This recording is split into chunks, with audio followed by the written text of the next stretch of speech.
ಪ್ರಪಂಚದಲ್ಲಿ ಕೆಟ್ಟ ತಂದೆ ಇರಬಹುದು, ಕೆಟ್ಟ ತಾಯಿ ಯಾರಾದರೂ ಇದಾರ ಹೇಳ್ಬಿಟ್ಟು ನೋಡ್ಬಿಡಿ ನೀವು. ಯಾರು ಒಬ್ರು ಕೈ ಎತ್ತಿಕ್ಕೆ ನನ್ನ ತಾಯಿ ಕೆಟ್ಟವಳು ಅಂತ ಹೇಳಿದವರು ಇಲ್ಲ. ಯಾಕೆಂದ್ರೆ ಎಲ್ಲ ಗಂಡಸರು ಅರ್ಥ ಮಾಡ್ಕೊಳ್ಳಿ, ನಾವೆಲ್ಲ ಬಂದಿದ್ದು ಆ ತಾಯಿ ಹೊಟ್ಟೆಯಿಂದ. ಹಾಗಾಗಿ ತಾಯಿಗೆ ಏನು ಸ್ಥಾನವನ್ನು ಕೊಟ್ಟಿದ್ದೀವಿ ಅದೇ ಸ್ಥಾನವನ್ನು ನನ್ನ ದೇಶಕ್ಕೆ ಕೊಡಬೇಕು, ಭಾರತಾಂಬೆ ಕೊಡಬೇಕು, ಭಾರತವನ್ನು ನಾವು ರಕ್ಷಿಸಬೇಕು. ಆ ತಾಯಿ ತೊಂದರೆ ಪಡ್ತಾ ಇದ್ದಾಳೆ ಇವತ್ತು ಆಗ್ತಕ್ಕಂಥ ಅನ್ಯಾಯದಿಂದ. ಭರತ ಭೂಮಿ ನನ್ನ ತಾಯಿ ನನ್ನ ಪರೆವ ತೊಟ್ಟಿಲು ಅಂತ ಕುವೆಂಪು ಅವ್ರು ಕರೆದ್ರು. ಇವತ್ತೆಲ್ಲಿಗೆ ಬಂದಿದ್ದೀವಿ? ಇಲ್ಲ, ಆ ಭಾರತವನ್ನು ವಿಕೃತವಾಗಿ ಚಿತ್ರಿಸಿ ಅದಕ್ಕೋಸ್ಕರ ಯಾರಾದರೂ ಕೇಸ್ ಹಾಕಿದ್ರೆ ಕೋರ್ಟ್ಗೆ ಹೋಗಿ ಸ್ಟೇ ತರುವಂಥ ಪ್ರವೃತ್ತಿ ಬಂದಿದೆ. ಎಲ್ಲಿಗೆ ಬಂದ್ವಿ? ಇದು ಅಭಿವ್ಯಕ್ತಿ ಸ್ವಾತಂತ್ರ್ಯವಾ? ಇನ್ನೊಬ್ಬರನ್ನ ಹೀಯಾಳಿಸಿ ನೀವು ತಗೊಳ್ತಕ್ಕಂಥದ್ದು ಅಭಿವ್ಯಕ್ತಿ ಸ್ವಾತಂತ್ರ್ಯವಾ? ನಿಮಗೆ ಬೇಕಾದಂಥ ಅಭಿವ್ಯಕ್ತಿ ಸ್ವಾತಂತ್ರ್ಯವನ್ನು ನಡೆಸಿ. ಎಲ್ಲಿ ಇವೆಲ್ಲ ತೊಂದರೆಗೆ ಒಳಪಟ್ಟಿದೆ ಅಂತಂದರೆ ನಮ್ಮ ಶಿಕ್ಷಣ ವ್ಯವಸ್ಥೆಯಲ್ಲಿ ಮೌಲ್ಯಾಧಾರಿತ ಶಿಕ್ಷಣ ವ್ಯವಸ್ಥೆ ತೊಂದರೆ ಆಗ್ತಾ ಇದೆ. ಆ ಮೌಲ್ಯವನ್ನು ತುಂಬತಕ್ಕಂಥದ್ದು ಗಿಡವಾಗಿ ಬಗ್ಗದ್ದು ಮರವಾಗಿ ಬಗ್ಗೀತೆ ಅಂತ. ಒಂದು ಟೊಮೆಟೊ ಗಿಡವನ್ನು ಹಾಕಿ ಕೋಲಾರದ ಕಡೆ ಹೋಗಿ ನೋಡ್ಕೊಂಬನ್ನಿ. ಟೊಮೆಟೊ ಗಿಡ ಪ್ರಫುಲ್ಲತವಾಗಿ ಬೆಳೆಯುತ್ತೆ, ಸಣ್ಣ ಸಣ್ಣ ಹೂವಾಗುತ್ತೆ, ಚಿಟ್ಟೆಗಳು ಬರುತ್ತೆ, ಕಾಯಿ ಕಚ್ಚುತ್ತೆ. ಕಾಯಿ ಕಚ್ಚಿದಾಗ ಕಾಯಿನ ಭಾರಕ್ಕೆ ಟೊಮೆಟೊ ಗಿಡ ಕೆಳಗೆ ಬಾಗುತ್ತೆ, ಹುಳು ಸಿಕ್ಕೊಂಡ್ಬಿಡುತ್ತೆ. ಆಗ ಒಂದು ದೆಬ್ಬೆ ಅಂತ ಕಟ್ತೀವಿ, ಒಂದು ಬಿದಿರಿನ ಕೋಲನ್ನ ಕಟ್ಟಿ ಇಡ್ತೀವಿ, ಆಗ ಹಣ್ಣುಗಳೆಲ್ಲ ಸ್ವಚ್ಛವಾಗಿ ಸಿಗ್ತಕ್ಕಂಥದ್ದು. ಈ ದೆಬ್ಬೆ ಕಟ್ಟುವಂಥ ಕೆಲಸ ಶಿಕ್ಷಣ ವ್ಯವಸ್ಥೆಯಲ್ಲಿ ಆಗಬೇಕು. ನಮ್ಮ ಸ್ನೇಹಿತರಲ್ಲಿ ಇಲ್ಲಿರ್ತಕ್ಕಂಥ ಎಲ್ಲ ನಮ್ಮ ಯಾರು ಇವತ್ತಿನ ದಿವಸ ನಮ್ಮ ವೇದಿಕೆಯಲ್ಲಿ ನನ್ನ ಜೊತೆಗೆ ಹಂಚ್ಕೊಂಡಿದ್ದಾರೆ ಅವ್ರನ್ನೆಲ್ಲ ಕೇಳಿ, ನಮಗೆಲ್ಲ ಮೇಷ್ಟ್ರು ಹೊಡೆದಿಲ್ವಾ ಅಂತ. ಹೊಡೆದಿದ್ದಾರೆ, ನನಗಂತೂ ಹೊಡೆದಿದ್ದಾರೆ. ಹಾಗಾಗಿ ನಾನು 20 ಅಷ್ಟೇ ಅಲ್ಲ 21ನೇ ಮಗ್ಗಿನೂ ಇವತ್ತು ಹೇಳ್ತೀನಿ, 39ನೇ ಮಗ್ಗಿನೂ ಹೇಳಬಲ್ಲೆ ನಾನು. ನನಗೆ ಕ್ಯಾಲ್ಕುಲೇಟರ್ ಬೇಕಿಲ್ಲ. ಹುಡುಗನ ಕೇಳಿ ಇವತ್ತು 2 × 2 ಎಷ್ಟು ಅಂದರೆ ಕ್ಯಾಲ್ಕುಲೇಟರ್ ತಗೋತಾನೆ.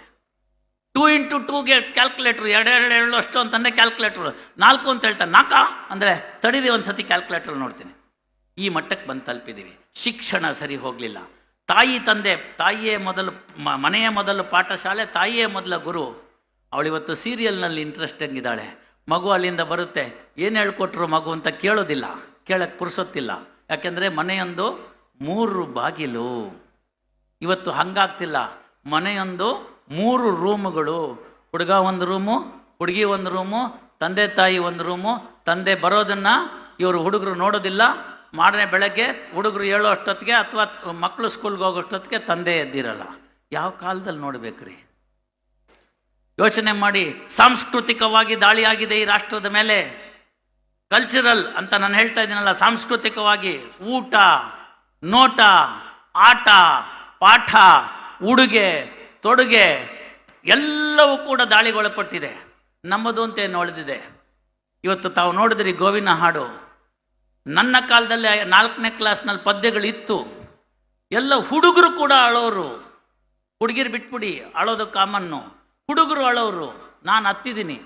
ಇವತ್ತು ನಾನು ಆ ಕ್ಷಣವನ್ನು ನೆನೆಸ್ಕೊಂಡಾಗ, ಅಮ್ಮ ನೀನು ಹೋಗಲೇಕೆ, ಎನ್ನ ತಬ್ಬಲಿ ಮಾಡಲೇಕೆ ಅಂತ ಆ ಮಗು ಕೇಳುತ್ತೆ. ಆವಾಗ ಆ ತಾಯಿ ಹೇಳ್ತಕ್ಕಂಥ ಮಾತದು, ಸತ್ಯವೇ ನಮ್ಮ ತಾಯಿ ತಂದೆ, ಸತ್ಯವೇ ನಮ್ಮ ಬಂಧು ಬಳಗ, ಸತ್ಯವಾಕ್ಯಕ್ಕೆ ತಪ್ಪಿ ನಡೆದರೆ ಮೆಚ್ಚನ ಪರಮಾತ್ಮನು ಅಂತಕ್ಕಂಥದ್ದೇನು 4 ಬರುತ್ತೆ, ಅದನ್ನು ಹೇಳಬೇಕಾದಂಥದ್ದು ಬರುತ್ತೆ. ಪ್ರತಿ ದಿವಸ ನಮ್ಮ ಕ್ಷಣದಲ್ಲಿ ನಮ್ಮ ಮನದಲ್ಲಿ ಇದನ್ನು ಬರುತ್ತೆ. ಸತ್ಯ ಸುಳ್ಳಿನ ಬಗ್ಗೆ ನಮಗೆ ಗೊತ್ತಿದೆ.